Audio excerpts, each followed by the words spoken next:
Prvi mož občine Maribor, dr. Andrej Fištravec, je danes v svojem kabinetu gostil novega predsednika študentske organizacije Univerze v Mariboru, ki je predstavil načrte dela.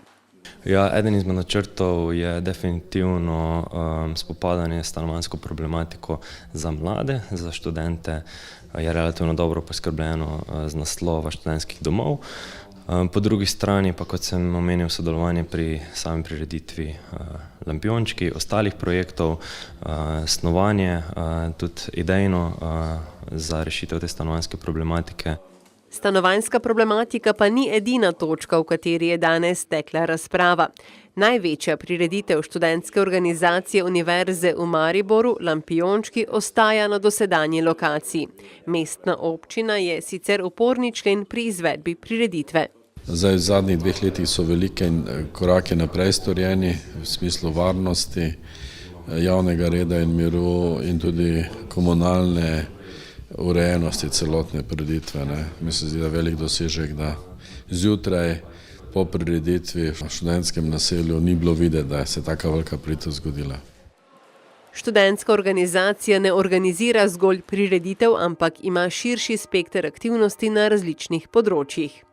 Vloga študentske organizacije v Mariboru pa tudi širše je bistvo zagotavljanje obštudijskih interesnih dejavnosti za študente na eni strani, na drugi strani pa vodenje študentske politike na področju sociale, visokega šolstva in samega ekonomskega stanja študentov. Sodelovanje z mestno oblastjo je bilo do sedaj produktivno in tako naj bi bilo tudi v bodoče. Z občino sodelujemo na eni strani preko razpisov, kjer ravno v bistvu zagotavljamo oziroma uresničujemo to svoje poslanstvo. Po drugi strani sodelujemo pri Lampiončkih, to sodelovanje si želimo še razširiti in zvečati, glede na to, da gre za največji projekt v univerzitetnem mestu Maribor. Sodelujemo preko drugih projektov, kjer se župan tudi redno udeležuje stvari. Zdaj za naprej pa si želimo še več tega sodelovanja in mislim, da smo neke temelje nastavili tudi danes na prvem srečanju.